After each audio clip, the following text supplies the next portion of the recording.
You wanted the best, you got the best. I, the record spinner, will be hosting the Kiss Vinyl Extravaganza on Whatnot.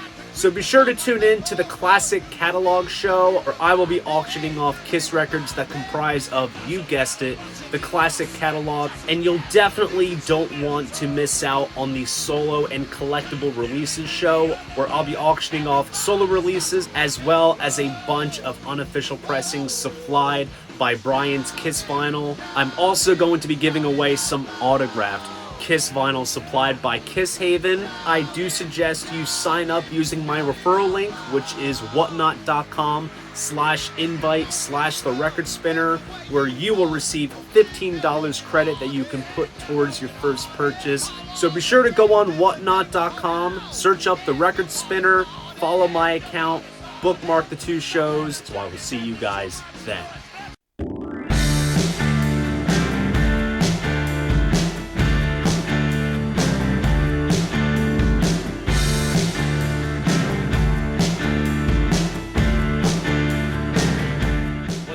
Vinyl community, welcome to another video with the record spinner. In today's video, I'm going to be ranking the White Stripes studio catalog.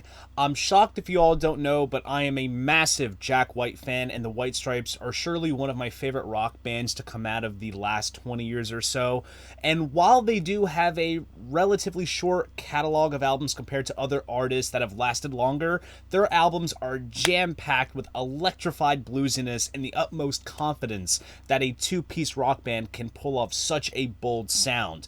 Now, the first half of the White Stripes catalog is very easy treading in terms of their style and what they set out to achieve, but it wasn't until the second half that the band started to experiment and broaden their sound, and you'll see what I mean throughout this ranking. And just like I say with all of my ranking videos, this ranking is solely my opinion. It is neither right or wrong. If you think Distill is their best album, then I respect your opinion, but who knows, maybe we'll see eye to eye on some things. But enough of the chit chat, let's jump into what this video is all about. There are 6 White Stripes studio albums, and coming in at number 6 at the bottom of the barrel is this one. 2005's Get Behind Me, Satan. I would say that this is their most musically diverse album. There is the extensive use of acoustic guitars, marimbas, and pianos. The distorted layers are a bit stripped back, and it almost feels as if that this is their unplugged album, considering there are only 3 tracks on this that feature electric guitar. Now, keep in mind, this was the follow-up to 2003's Elephant, and I think it was quite daring and admirable that they went in this direction. But the fact that it steers so far away from what made the band so great is perhaps why it is the lowest in this ranking, but that doesn't take away the fact that the songs themselves are strong. The main single, Blue Orchid, is a great fuzzy rocking tune, very much in traditional White Stripes territory. My Doorbell is a fun piano-driven tune, and the Denial Twist has this swagger that is just so ear-catching. It also features one of the band's most poignant and also mysterious songs called White Moon, which became immortalized in the final scene of their film Under Great White Northern Lights, with them playing it at the piano, giving a very emotional performance. As Ugly as I Seem and Little Ghost are great acoustic moments. The Nurse and Forever for Her Is Over For Me are laced with interesting marimba usage. Meg has a brief spotlight on the timpani with passive manipulation. And then we have classic bluesy rockers like Instinct Blues and Red Rain. Overall, not a bad album, but definitely the most left field for them compared to everything else that they did. Coming in at number 5 is this one. 2007's Icky Thump. This is the band's last album, and I think it's certainly their most polished record in terms of the album's overall production. Jack has always prided himself in having a very analog aesthetic to White Stripes records, and this comes across as sounding the most cleanest and slickest, and perhaps it makes sense because this album took the longest to make out of any other White Stripes record, that being a total 3 weeks. But even with that said, stylistically, it's very much full circle since they came back to their sort of garage rock and blues roots, but of course they're still evolving their sound by including things such as trumpets on the mariachi-inspired Conquest and bagpipes on Prickly Thorn but Sweetly Worn. Also, interesting note, this is the only White Stripes album to feature a title track, which was released as a single, and it stands out for being one of the very few politically infused White Stripes tunes. Songs such as You Don't Know What Love Is, But You Do As You're Told, and A Martyr for My Love For You are some of Jack's most maturely written songs and offer so much depth to the compositions. But to add to what I said about them coming full circle, there are rockers such as Bone Broke and I'm Slowly Turning Into You that sound like they could have been written as far back as the band's beginnings. And they also tap into the blues, ironically with the genre mentioned in the titles, with 300 Mile Per Hour Torrential Outpour Blues and Catch Hell Blues. This album brought the band back into familiar territory while still experimenting, and while we all wish the band would have pursued further, it is a rather decent album to wrap things up with. Coming in at number 4 is this album, 2000's Die Still. This album is named after the Dutch art movement, and there are references to it on the front cover, and it was also recorded at Jack's old home studio in Detroit. I find this album to be their most somber sounding record, with originals such as Apple Blossom, I'm Bound to Pack It Up, and Truth Doesn't Make a Noise. There are also some really rocking moments on here, such as the album opener, You're Pretty Good Looking for a Girl, Let's Build a Home, and the single, Hello Operator, which has Meg tapping out the rhythm of the operator, getting the message across. They also pay tribute to two blues giants, Son House and Blind Willie McTell, with their renditions of Your Southern Can Is Mine, and perhaps one of their best covers, which is Death Letter. Overall, I think the band's influence of the blues comes across the strongest on this record, as it is one of the most important facets of the band's sound. Coming in at number 3 is this album, 1999's The White Stripes. This is their self-titled debut album, and it is an amazing slice of late 90s Detroit garage rock. While the production value on this record is at its most raw sounding, it captures the early essence of the band, and the amount of early White Stripes classics on this is just astounding. We have Jimmy the Exploder, Cannon, Astro, When I Hear My Name, Screwdriver, I Fought Piranhas. These are all songs that they continue to play throughout their career and are among some of their finest. In terms of covers, they do Robert Johnson's Stop Breaking Down, and one of my personal favorites, Bob Dylan's One More Cup of Coffee.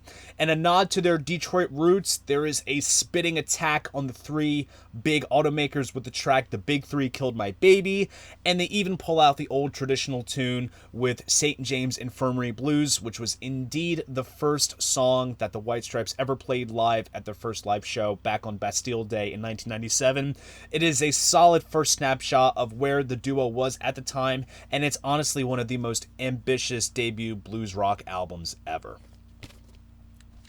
Coming in at number 2 is this album, 2001's White Blood Cells. This album of theirs is my personal favorite, and this album does draw back some of the more blues rock influences and focuses in on a more stripped down rock and roll style, and it proved to be a winning formula because this album broke the band into the mainstream in terms of their commercial popularity and success.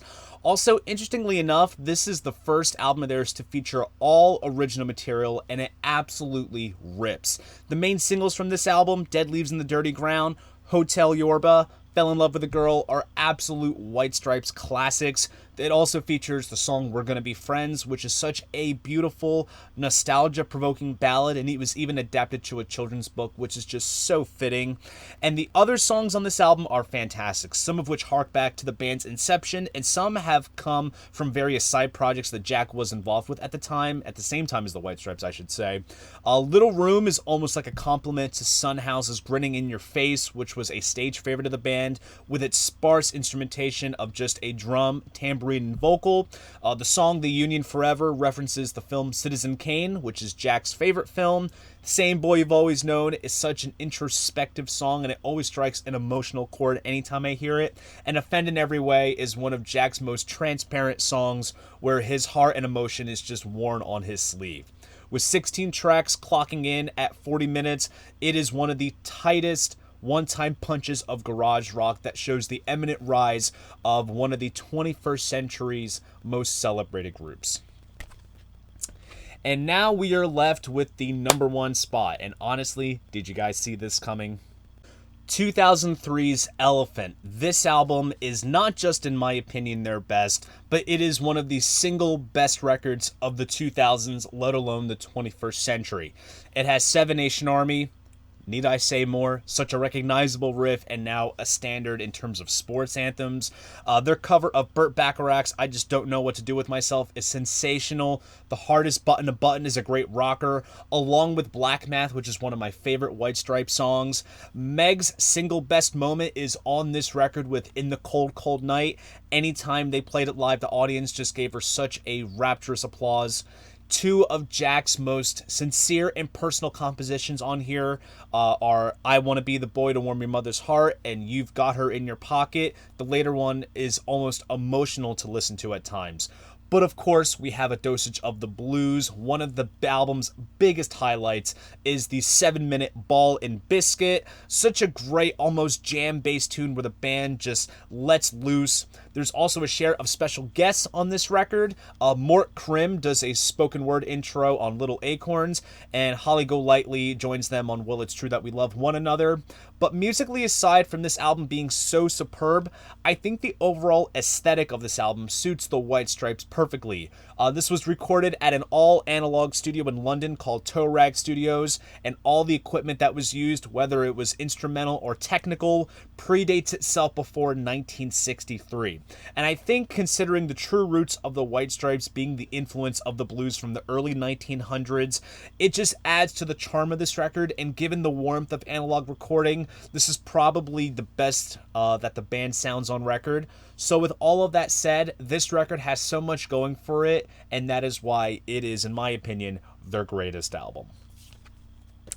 So there you guys go. That is my ranking of the White Stripes studio catalog. Here's a question for you guys. How would you guys rank their discography? Please drop a comment down below. I'd love to know. If you enjoyed this video, please go ahead, give it a like, and subscribe to the channel. See you guys in the next video, and most importantly, keep the records spinning.